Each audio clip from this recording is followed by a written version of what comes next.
Je suis éclairagiste ou pour d'autres régisseur lumière ou encore concepteur lumière ou encore designer lumière ou lampiste, ampouliste, électro, enfin ce que vous voudrez. Je travaille avec la lumière sur les spectacles. Alors en fait le métier d'éclairagiste, il y a plusieurs formes.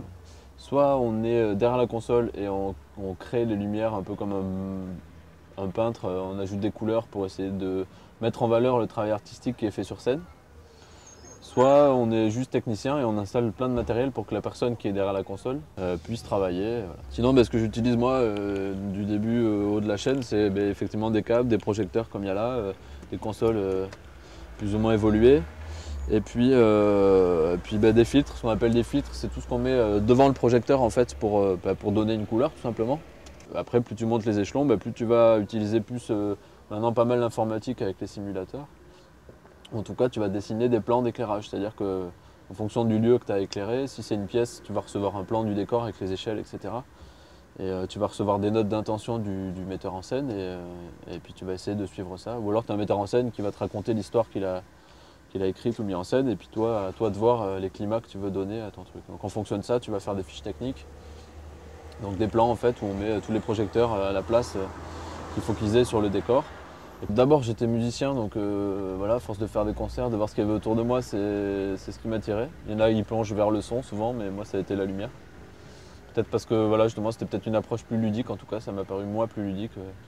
Souvent au théâtre on dit qu'un bon éclairage c'est un éclairage qu'on ne voit pas, c'est-à-dire qu'on n'a pas fait attention qu'il y avait des climats lumineux, mais ça a apporté la pièce. C'est-à-dire que si ça se passe la nuit, on s'est rendu compte que c'était la nuit sans que ce soit dit dans le texte ni rien. Mais en même temps, on n'a pas été obligé de dessiner une lune et dire attention, il fait nuit pour ça.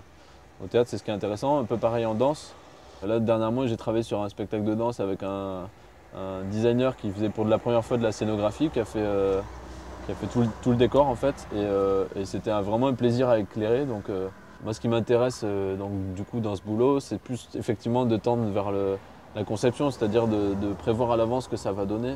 C'est un côté assez fascinant qui est justement le côté plastique, je trouve, de la lumière, quoi. Plus je la découvre et plus j'apprends en fait à m'en servir comme une matière presque plastique, c'est-à-dire que pour un peu qu'on ait un petit peu de brouillard ou de fumée ou même que les matières qu'on éclaire soient travaillées, on arrive vraiment à l'impression de patiner comme si on peignait un décor. Évidemment, il y a un côté où tu joues pas mal avec ta sensibilité et tes émotions pour tes sensations, pour ce que ça renvoie à ton œil, quoi. Donc forcément il y a un côté artistique, je pense, quoi. En tout cas une sensibilité, donc peut-être artistique, quoi.